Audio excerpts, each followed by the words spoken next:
Welcome to the Qualitizer Process, Module 1, the 9 Fundamentals of Managing Quality Improvement. And in this lesson, we're looking at Fundamental 3, making audit an integral part of what you do. And we're going to look at the why, the who, the how, and the what of auditing. Ongoing internal audits undertaken for quality assurance management purposes form the basis for your care home's self-declaration of conformity within quality standards across all aspects of running your home.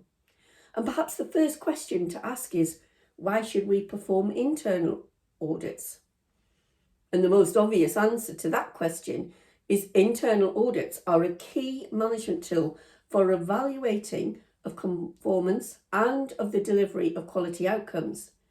And the really important aspect of using audits to underpin quality outcomes in your care home is that they must be used consistently and embedded into the routine management of the care home.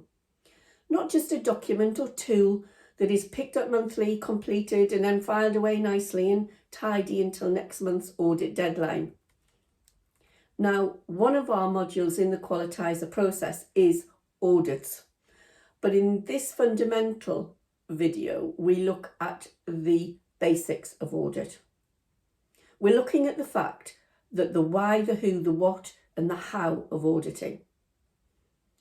A successful audit process incorporates audits across all key deliverables in the care home. And here's the important bit. Then taking the results and referencing them against agreed benchmarking to create an action plan tool alongside risk assessments to support priorities of tasks and resources. The whole purpose is to create a system which helps you to manage the way in which your care home operates and delivers improvements. So in summary, your care home must establish and implement measures for monitoring and auditing purposes, and maintain documented information to support this operation for all processes. It can be as simple as this, having 4 steps to follow. First, planning the internal audit. Step 2, conducting the internal audits. Step 3, clarifying the findings from those audits and completing action plans or risk assessments to close the gap between where you are and where you need to be. And step 4, following up and reviewing those actions.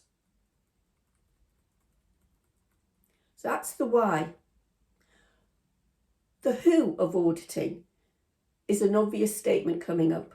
You need to share out your audits with your team. You can't do everything yourself. And if you have all those audits on your desk, then the reality is they won't get done in a timely fashion. They'll end up getting done when they have to be done. And that is not effective auditing for quality improvement purposes. Now, some care homes adopt the idea of auditors working together as a team.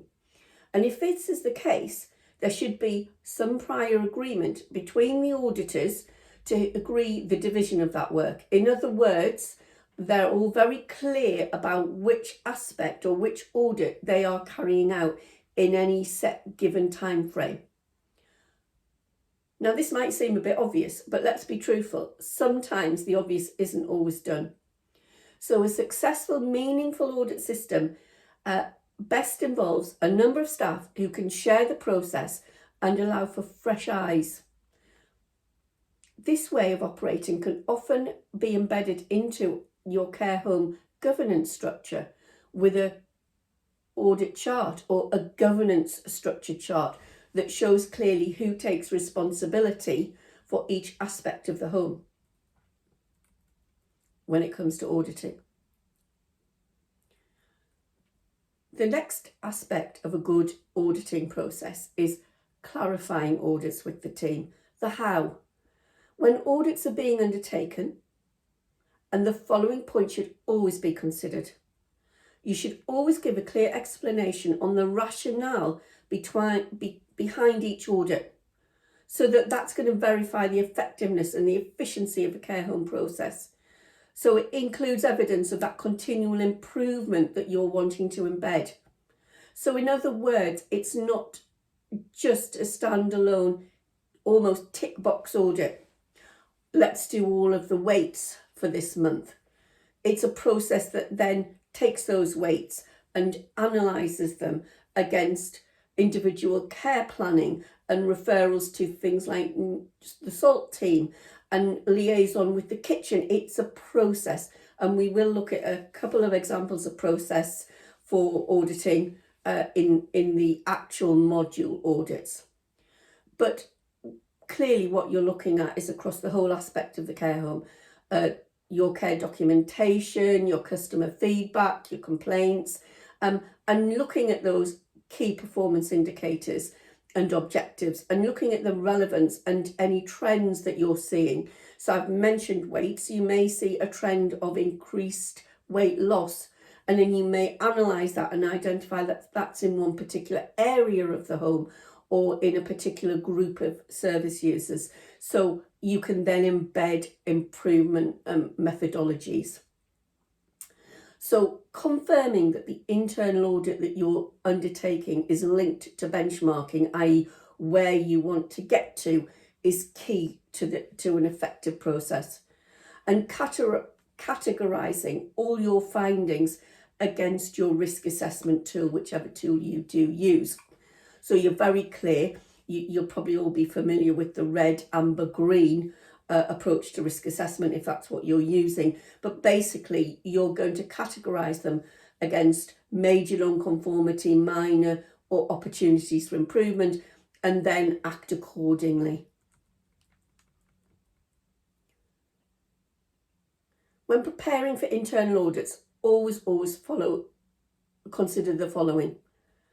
The particular risks for the care home, so that if a specific area is underperforming more than others, then those audits might need to be carried out more frequently, and your action plans associated with those audits are going to be have shorter timelines for achieving them. Again, obvious ones are things like weight loss, or increased risk of falls, or medication errors, where you're not going to do that once a month if you've identified medication areas. You're probably going to implement audits that are almost daily, if not shift to shift, depending what error was found in that particular area. You're going to recognise the scope and the strategic direction of your care home. So if you're looking at a particular area to improve, let's say you have identified that care planning is falling short of where you've benchmarked, then you are going to look at an active plan to undertake audits more regularly in that particular aspect to support the development and the improvement of your documentation.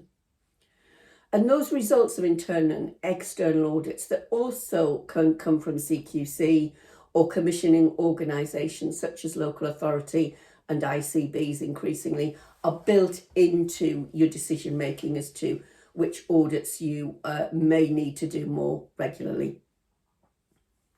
So in other words, you should not have a set, well, we do this once a month, because some aspects of your care home where standards are not really where they need to be, you may well need them to be carried out far more frequently.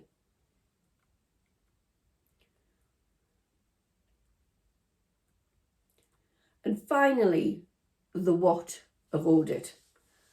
Planned actions to be taken if findings are identified. So in other words, correction, action taken to address and correct an immediate non-conformity might be needed. You might want to do a root cause analysis, the how and why is this happening, because you cannot embed a system or a process of improvement if you don't actually identify why something continues to happen. You may need to do corrective action to eliminate the non-conformity from ever happening again. And again, that might be a MEDS error that you have identified, but then actually that you must implement something that will ensure that it will never happen again. It might be something such as an identification of a broken hoist that you take out of action because it cannot be used again until it's fixed.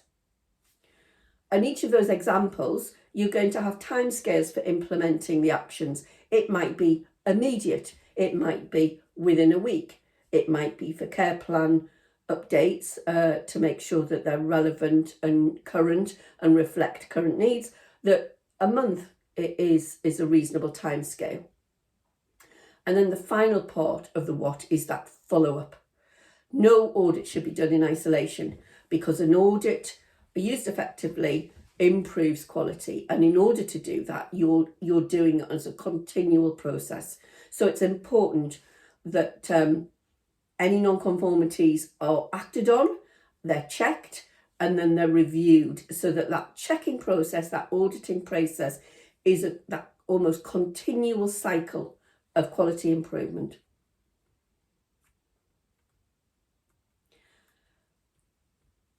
We've really just introduced you to the very basic concept, which is that no quality improvement programme can be effective without regular, structured, embedded, regular auditing linked to benchmarking. As we said, we look at that in detail in our module auditing, and then follow that up in our module benchmarking for improvement. But these are the fundamentals.